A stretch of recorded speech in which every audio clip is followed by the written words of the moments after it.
Eu tenho que confessar para vocês que em determinado ponto da minha vida eu me senti frustrado por ter nascido falante de português. Eu li um livro em algum lugar que explicava como todas as línguas e culturas têm nuances e pequenos detalhes, de forma que, por exemplo, apenas um falante nativo alemão consegue entender de fato, consegue captar inteiramente uma obra como Fausto, de Goethe. Você pode aprender alemão, pode ler Goethe no original, entender tudo, mas jamais terá tanta capacidade de captar os nuances da língua quanto um nativo, porque te faltam os milhares de inputs culturais que só uma pessoa que nasce naquela cultura consegue absorver. Mesmo que você aprenda inglês fluente, more na Irlanda por 10 anos, você será incapaz de atingir todas as nuances e detalhes de Ulisses, do James Joyce. Você consegue ler, lógico, vai gostar, é uma boa obra, mas você vai captar apenas uma fração das referências culturais da obra. Você está condenado a ser capaz de sentir apenas uma única língua em toda a sua extensão. E, putz, com tantos escritores ingleses, alemães, franceses, russos, eu fui nascer logo num país que fala português, que azar. Essa frustração passou, pelo menos para mim, quando eu li o poema Minha Irmã, de Cora Coralina, e me dei conta que seria impossível explicar para alguém de fora todas as nuances e detalhes que tem escrito ali. Algum estrangeiro pode aprender português, lógico, vai entender o conto, vai até gostar da conclusão, é um bom conto, mas duvido que alguém sem a nossa visão cultural chegue ao nível de emoção que tal poema me levou.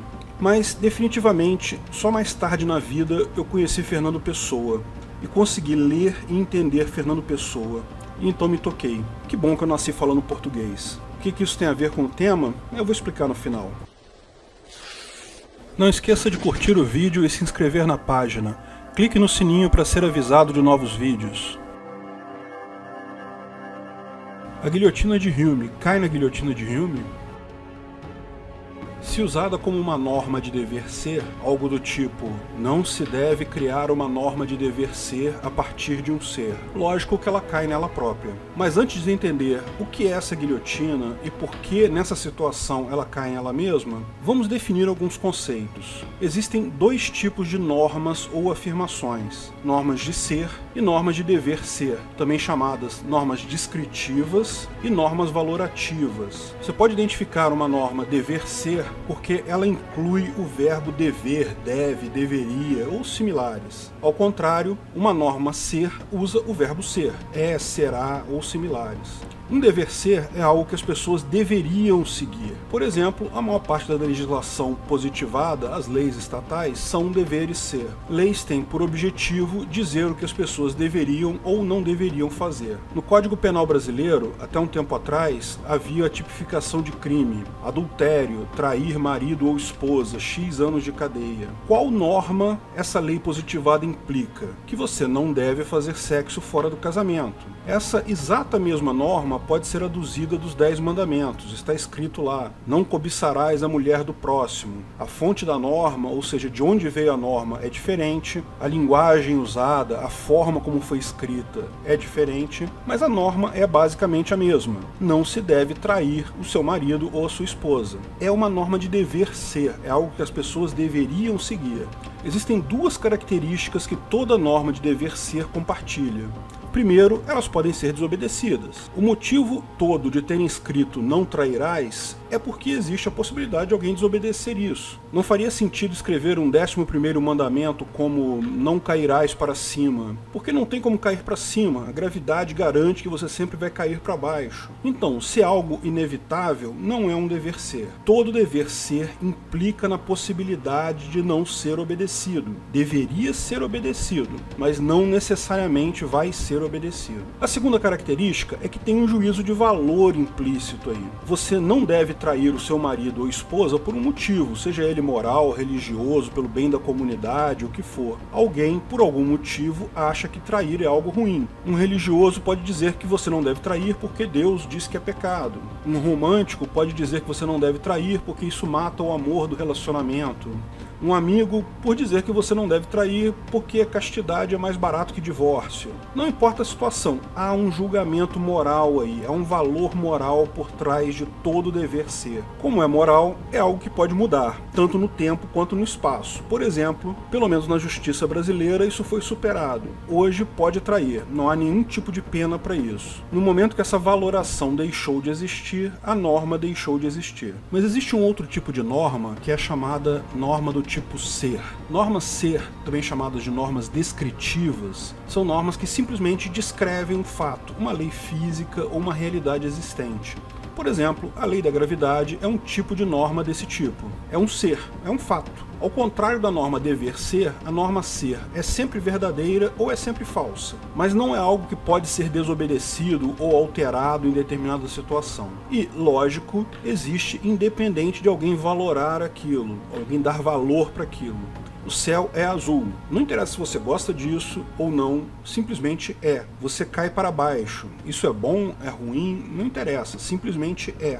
A própria lógica, a matemática, são normas desse tipo, são normas do tipo ser. Então, existem esses dois tipos de normas, e lógico, você pode derivar uma norma de dever ser a partir de outras normas de dever ser. Sempre você vai fazer isso em conjunto com normas do tipo ser. Por exemplo, você não deve cantar sua vizinha porque quem canta alguém quer fazer sexo com aquela pessoa, e como você não deve fazer sexo fora do casamento, não deve cantar sua vizinha. Não se deve fazer sexo fora do casamento. Como já vimos, é uma norma do tipo dever ser. Quem canta alguém está querendo fazer sexo com aquela pessoa. É uma norma do tipo ser, uma constatação. Não deve cantar a sua vizinha. É um dever ser, que estamos derivando daquele primeiro dever ser. A própria lógica empregada na construção é uma norma ser. Ou seja, ao dizer que A mais B leva a C, isso é um ser. Mas isso está ok, porque se tem um dever ser na origem, deriva um dever ser no final. Então, você pode derivar uma norma de dever ser se ao menos uma das premissas usadas for também um dever ser.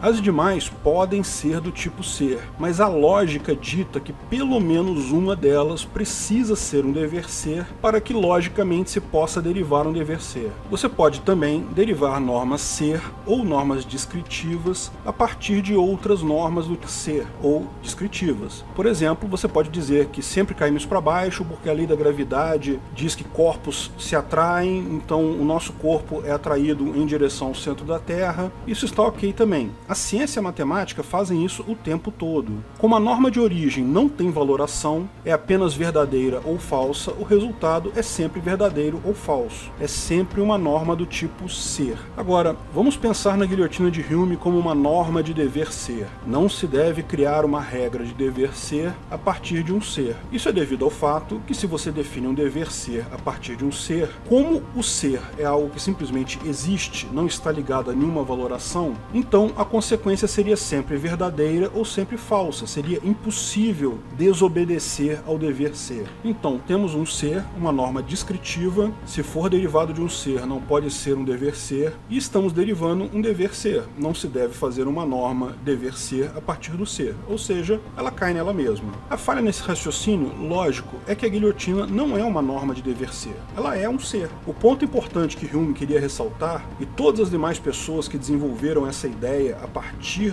de Hume, é que se você chegou a um dever ser a partir de um ser, é porque existe uma valoração implícita. Ela está ali, você apenas não explicitou a mesma. Ou seja, essa regra serve como um alerta. Presta atenção ao que você fez, porque você chegou no dever ser em algum lugar, talvez sem querer, você introduziu uma valoração, um dever ser. Então repare que ela não diz que tal colocação é automaticamente inválida, muito menos que você não deveria derivar um dever ser de um ser, que isso cairia nela mesma, mas apenas alerta que está faltando algo ali. Como é um ser, não há valoração, então não quer dizer que a derivação é inválida, é boa ou ruim, é apenas verdadeira ou falsa. No meu vídeo sobre ética argumentativa, expliquei que Mises e Rothbard não acreditavam ser possível derivar uma ética libertária derivada puramente a partir de regras a priori. Um dos motivos pelos quais eles não acreditavam nisso é porque imaginavam que tal ética cairia na guilhotina de Hume. Então, Hofbauer partiu para derivar tal ética libertária usando o justnaturalismo. Algumas pessoas alegam que o justnaturalismo por si só cai na guilhotina, posto que deriva o dever ser a partir da natureza. Eu acredito que essa visão só existe porque o direito justnatural é tão pouco estudado que muita gente sequer sabe o que é e tira a definição do próprio nome. Em muitos livros de filosofia se apegam ao direito natural como era tratado no século XVII, quando de fato era visto como uma extensão da religião. Tudo era visto como uma extensão da religião naquela época. Mas isso já foi superado há muito tempo. O direito natural não diz que as regras derivam da natureza ou derivam de Deus. Ele diz que as regras surgem naturalmente na sociedade. E isso é um fato observável. Toda a sociedade humana, desde grupos de caçadores-coletores até grupos de WhatsApp sobre anarcocapitalismo, cria naturalmente regras de dever ser próprias. Elas podem não ser escritas, não ser formais, podem mudar, mas estão lá. E veja, elas já são regras de dever ser. Elas já embutem a possibilidade de serem desobedecidas. O justnaturalismo, como usado por Hofbauer, apenas define as regras de dever ser mínimas de uma ética comum a partir das regras de dever ser que já estão na sociedade. Seja qual for a metodologia usada para derivar tal ética, tais regras, como elas já pertencem, já são regras de dever ser, o resultado é um conjunto de deveres ser como esperado. Agora, é verdade que existem vertentes do justnaturalismo que vão um passo além. Não satisfeitas em identificar tais regras que já existem na sociedade, querem saber como tais regras foram criadas. E, nesse ponto, algumas das correntes efetivamente podem cair na guilhotina. Se você tentar derivar regras de condutas a priori, por exemplo, exclusivamente de leis de física, matemática e lógica, isso cai na guilhotina. O mais provável é que existe um dever ser implícito aí que você está deixando de fora. Existe uma valoração oculta. Um caso clássico disso é a eugenia. Derivaram um dever ser a partir da teoria da evolução, que é um ser. Felizmente, tal aberração justnatural é morta e enterrada hoje em dia. Quando Hoppe apresentou sua ética argumentativa, muita gente ficou preocupado que essa poderia cair na guilhotina. Afinal, ele deriva que, se alguém tem capacidade de argumentar, então é autoproprietário do seu corpo e deve reconhecer a autopropriedade do oponente na argumentação. Agora, ter capacidade de argumentar é um ser. Você pode ter ou pode não ter. E com isso, ele deriva um dever ser. Deve reconhecer a autopropriedade do oponente. Então, aparentemente, cai na guilhotina, certo? Só que não, porque está faltando um dever ser nessa equação, a necessidade de argumentar. Como devemos argumentar para elaborar uma ética perene no espaço e no tempo, e para argumentar precisamos de capacidade de argumentação e um oponente totalmente independente para argumentarmos. Então devemos reconhecer a autopropriedade de nosso oponente. Agora ficou certo. Um dever ser mais um ser levando a um dever ser. Perfeito e cristalino. Lógico, esse não é o único ponto em que levantam tal possibilidade da ética argumentativa cair na guilhotina. Mas, se você buscar, vai ver que existe sempre um dever ser nas premissas que o pessoal que ataca geralmente deixa passar. No final, existe um dever ser básico, no argumento do Hoppe, uma valoração subjetiva básica que é: devemos derivar uma ética para a convivência pacífica perene no espaço e no tempo. Isso é a valoração base do Hoppe em sua ética. Se devemos derivar tal ética, então devemos argumentar. Se devemos argumentar, então seguem todas as conclusões da ética argumentativa. Dever ser derivado de dever ser. Agora, percebam que a própria definição de ética libertária já implica na valoração feita por Hoppe. A definição de ética é justamente um conjunto de regras que devemos seguir para a convivência pacífica em sociedade. Por isso é uma solução tão bacana. Alguns chamam de metaética ou transcendental, mas em última análise, a ética em si implica em um valor. Não é obrigatório seguirmos uma ética. Todo o argumento do Hoppe é baseado na argumentação, mas também no julgamento valorativo de que devemos derivar tal ética perene no espaço e no tempo. Porque, como eu expliquei no vídeo, o que é a ética argumentativa, sempre tem a alternativa do 3/8, que é o argumento do Kelsen, que eu vou tratar num vídeo mais adiante. Ou seja, derivar uma ética perene no espaço e no tempo é um dever ser que está na origem de tudo, uma valoração que estamos fazendo.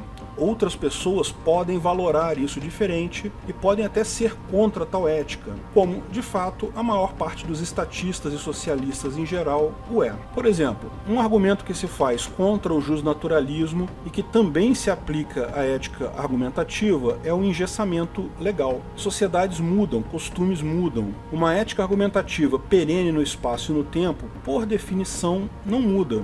Será que uma regra imutável atende uma sociedade em transformação constante? Na lei positivada, com todos os seus defeitos, ela pode ser alterada para abraçar novos costumes, novas tecnologias. A ética não. Por isso, sempre ressalto a importância de entender a ética libertária, seja o PNA, seja a ética argumentativa, apenas como ponto de partida. Haverá inúmeras regras além dessas, apenas tais regras serão advindas de contratos explícitos, leis privadas, ou jurisprudência de tribunais privados. Não há como fugir da necessidade de regras muito mais específicas que as fornecidas pelo direito natural. Como expliquei no vídeo O PNA é uma Lei, a ética libertária, a base, sempre será a mesma. Mas essas leis privadas, essas jurisprudências, podem se adaptar ao longo do tempo a novos costumes e novas tecnologias. Existe uma frase de Fernando Pessoa que muita gente conhece, mas pouca gente entende o quão redpilante ela é. Navegar é preciso, viver não é preciso. A beleza dessa frase é que ela usa a palavra preciso em dois significados diferentes e é válida em ambos. Preciso pode significar necessário. Navegar é preciso, viver não é preciso. Precisamos navegar, mesmo que isso implique em nossa morte. Precisamos pensar adiante, ter um rumo, mesmo sabendo que a nossa vida é limitada. Mas muita gente esquece do outro significado. Preciso pode significar precisão, exatidão. Navegar é uma atividade de precisão. São inúmeras contas e instrumentos necessários para se navegar. Navegar é preciso, viver não é preciso. Para buscarmos nossos objetivos, temos que ser exatos, precisos. Mas a nossa vida jamais vai ser matemática e racional. Para vivermos, precisamos conviver com a inexatidão. Mais do que um grande edifício, a ética libertária é um caminho que vamos traçando e pavimentando com nossos argumentos. Mesmo quando for a principal fonte do direito, daqui a 20 ou 30 anos, ainda terá muito a ser expandido e compreendido por todos nós. Obrigado por assistir nosso vídeo. Comente abaixo se tiver dúvidas ou sugestões de novos temas.